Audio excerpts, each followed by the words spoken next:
Bienvenue au CLC Talk Show. Ici, nous parlons littérature chrétienne, nous parlons livres chrétiens, nous parlons auteurs chrétiens. Je suis Madi Biseke et je reçois sur mon plateau ce soir deux magnifiques femmes qui vont nous parler du livre Un mariage réussi du professeur Zacharias Tanefoumou. Bienvenue à vous sur le plateau. Est-ce que vous pouvez vous présenter brièvement? Alors, je suis Emmanuel Kanga, je suis ingénieur software dans le secteur médical et je suis célibataire. Bienvenue, Emmanuel. Merci.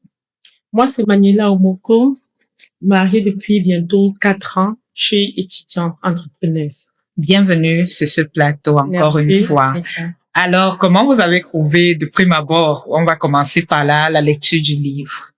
Alors, c'est un tout petit livre qui se lit assez rapidement.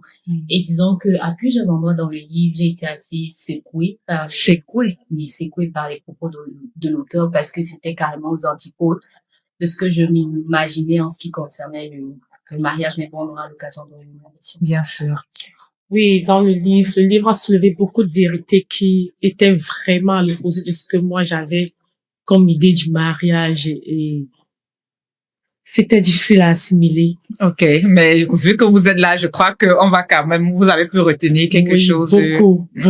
Beaucoup de leçons du livre. De leçons. Et selon vous, est-ce que vous pouvez donner une définition mariage réussi? C'est quoi un mariage réussi? Alors, pour faire simple, je dirais qu'un mariage réussi, c'est un mariage qui est centré sur Dieu. OK. Que signifie centré sur Dieu pour que tous ceux qui nous suivent puissent bien comprendre?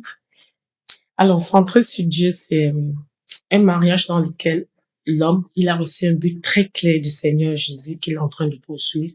Et la femme, son épouse, elle est de qui va le porter, qui va être là pour l'aider à poursuivre et atteindre ce but. D'accord. Elle est une aide convenable. Est-ce qu'on peut définir encore l'aide? C'est qui l'aide? C'est quoi l'aide? Qu'est-ce qu'elle est censée faire? Quel est son rôle? Bien sûr, tu as résumé de manière en grosso modo ce qu'elle aide, mais est-ce qu'on peut un peu spécifier plus ce qu'elle est censée faire? Comment elle est censée aider le mari? OK. Un des aspects, c'est croire en son mari, c'est-à-dire croire en la capacité que Dieu a mis à son mari imparfait, donc le monsieur imparfait qu'elle voit, d'accomplir la vision, la mission que Dieu lui a donnée.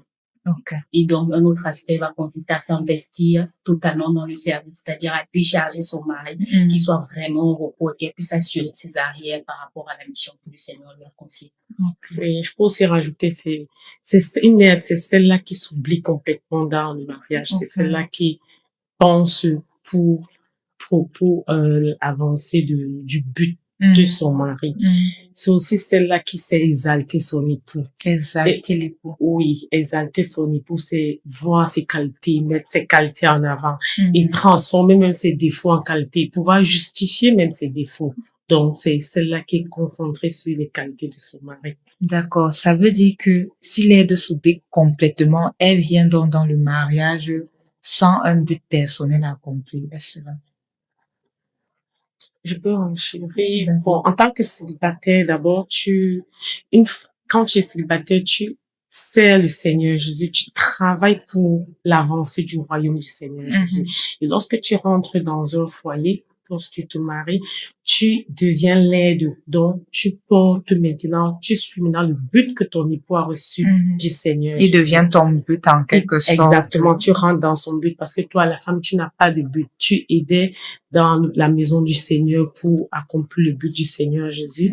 Et lorsque tu entres dans ton foyer, tu deviens l'aide qui va aider à poursuivre le but que ton époux a reçu. Bon, je crois que je sais pas que tu n'as pas de but, mais que parce que tu as dit tout à l'heure que tu n'as pas de but, non, ton but but devient le but de ton époux. Oui, d'accord. De ton mari. Exactement. Sous la mission.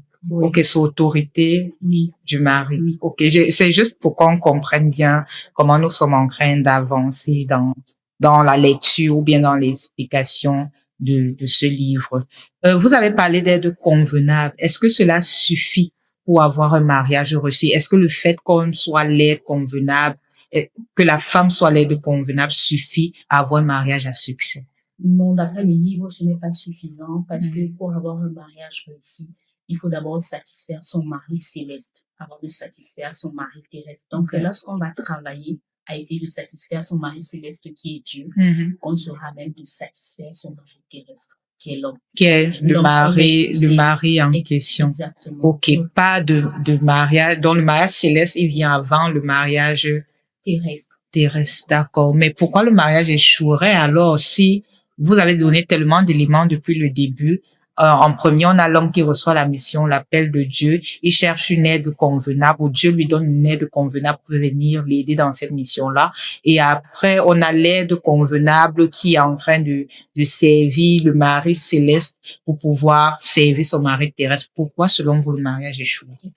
Alors, dans le livre, il est dit que l'une des principales raisons pour lesquelles le mariage échoue, c'est lorsque la femme va se mettre à la place de partenaire. Donc, elle va essayer plus d'être le partenaire de son mari que d'être son aide. D'accord. Ok. Partenaires, donc, ils sont au même piédestal dans le couple. Il n'y a pas de chef. On est au même niveau dans le couple et ça va pas marcher. Okay. J'aimerais qu'on revienne sur le point de plaire au mari céleste. Dont tu as parlé tout à l'heure, le mari céleste qui est Dieu pour que tout le monde soit au même niveau de compréhension. Comment concrètement une femme pourrait-elle plaire à Dieu de manière pratique? Alors, plaire au Seigneur Jésus, c'est aimer le Seigneur Jésus. Et aimer le Seigneur Jésus signifie abandonner le péché, donc l'abandon total du péché. Ensuite, se dépouiller de son moi, de son ego, de tout ce qui est moi. Et rajouter à ça, l'auteur dit que la femme devrait pouvoir identifier quelles sont les idoles de son cœur et travailler à renverser ces idoles-là, mais également travailler à être remplie du Saint-Esprit. Donc, plus la femme va travailler à son moi, à se débarrasser de son péché, à renverser les idoles, plus elle va laisser l'espace du Saint-Esprit pour rentrer dans sa vie, rentrer dans son cœur. Oh, j'aime beaucoup. J'aime beaucoup comment tu viens de donner l'explication.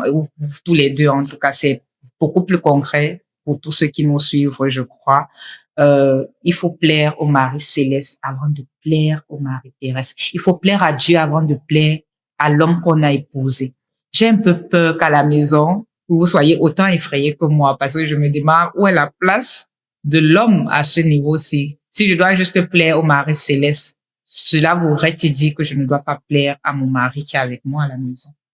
Ou bien ça découle, le fait de plaire au mari céleste découle sur le fait de plaire au mari terrestre? Oui, effectivement, en cherchant à plaire à Dieu, Dieu va te rendre capable, ou bien Dieu va mettre en toi des aptitudes pour pouvoir plaire à ton mari. L'auteur dira même que il est question d'apprendre à connaître son mari, quels sont ses besoins, quel type de personne il est, et de savoir que les besoins de son mari ne restent pas statiques. Donc, à tout moment, il faudra être à l'écoute pour pouvoir s'ajuster, et savoir quelles sont les nouvelles choses que je dois mettre sur pied, mettre en œuvre pour continuer à plaire à mon mari. Comment plaire maintenant au mari terrestre? Vu qu'on a parlé du mari céleste, comment je pourrais plaire au mari terrestre? Je vais prendre quelques exemples très simples. Par exemple, faire une coiffure. Si mon mari n'aime pas la coiffure que j'ai, je dois arrêter de faire ce genre de coiffure. Je dois faire ce qui lui plaît. Porter les vêtements qu'il aime, préparer les nourritures qu'il aime. Donc, je dois apprendre à le connaître et faire ce qu'il aime pour qu'il soit bien, pour lui plaire vraiment. D'accord. Donc, à 100% me donner je pense que c'est ce que tu as dit au début, s'oublier soi-même pour plaire complètement à son mari. La prochaine question qui me vient en tête, c'est de savoir si la femme peut arrêter à un moment donné de plaire à ce mari terrestre-là. Je veux dire, si j'ai un mari à la maison on a dit au départ, nous avons dit que le but, l'homme est appelé à suivre un but directeur qui vient de l'Éternel. S'il arrête de suivre ce but, s'il n'est plus l'homme spirituel, je crois, il y a quelques semaines, j'avais sur ce même plateau les hommes qui nous parlaient du chef-d'œuvre du mari, qui est un complément à ce livre-ci. Et l'homme, d'abord, les rôles de l'homme ont été donnés. Il est sacrificateur, il est roi, il est prophète. S'il arrête d'être tout cela pour moi, est-ce que je dois quand même continuer à lui plaire, à l'honorer, à m'oublier moi-même pour lui faire plaisir? Oui, en tant que femme, tu dois continuer à le faire parce que à la base, tu ne le fais pas pour lui, mais tu le fais par égard pour Dieu, par égard pour ton mari céleste. D'accord. Oui, j'aime le Seigneur Jésus. Donc, tout ce que je fais d'abord, c'est pour lui, c'est pour mon mari céleste. Donc, si mon mari devient quelqu'un qui ne suit plus la vision, quelqu'un qui a régressé, qui, voilà, je ne dois en aucun cas arrêter de l'honorer, en aucun cas d'arrêter de faire, d'essayer, de continuer d'essayer de lui plaire, en aucun cas d'arrêter de plaire à mon mari céleste. Donc, mon devoir, je dois continuer de le faire. Peu importe l'état de mon mari. Tu voulais En renchérir. aucun cas arrêter d'être mère de convenable. En aucun cas. Peu importe, il n'y a pas de raison pour arrêter d'être une aide convenable. D'accord. Je voudrais, pour terminer, te demander, toi, en tant que célibataire, est-ce que tu trouves que c'est facile à appliquer? Je veux dire tout ce dont on a parlé. Disons que je suis encore très loin de ça, pour être honnête. Et c'est bien que j'ai pu lire ça parce que ça me permet d'avoir une vision plus ou moins claire et réelle de ce que c'est que le mariage.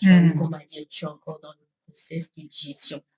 OK. Et donc, je travaille à cela et par la grâce de Dieu, je crois que j'y arrive. Amen. Et toi, en tant que femme mariée, qui est déjà dans la pratique de ce qui a été dit, oui, qu'est-ce que tu en penses ou bien aurais-tu un conseil pour pour toutes celles qui ne sont pas encore mariées? Oui, comme j'ai dit au début, mon idée du mariage et vraiment l'idée céleste du mariage était opposée. Donc, lorsque je suis entrée dans le mariage, c'était tellement compliqué pour moi parce que voilà, je voulais appliquer les règles que je connaissais qui n'avaient rien à voir avec les règles véritables du mariage. Et il y a eu directement un grand choc. Et à un moment, je me suis posée, je me suis dit, il faut que ça marche, il faut que ce mariage fonctionne. Et c'est là que, avec l'aide du Seigneur, du livre, l'aide de mes pasteurs, j'ai appris qu'il faut d'abord aimer son mari céleste. Et vraiment, quand tu aimes ton mari céleste, je peux lui dire les autres choses. Aimer ton mari terrestre, vraiment, ça coule. Tout ce qu'on demande dans le livre, vraiment, tu peux voir que ça coule. Je suis encore dans l'école, je suis encore en train d'apprendre, mais j'ai déjà vu une grande évolution depuis près d'1 an. Et vraiment, je suis reconnaissante au Seigneur pour ce merveilleux livre. Merci beaucoup. Merci beaucoup d'avoir été là, d'avoir été sur ce plateau. Nous espérons que toutes les femmes qui sont à la maison ont été bénies par ce partage. Nous espérons aussi que les hommes qui sont célibataires ou mariés ont pu en tirer quelque chose. Nous te bénissons depuis le chez toi. Merci d'avoir été là et au plaisir de vous revoir. Avec plaisir. Oui, dis bye bye. Bye bye. Audio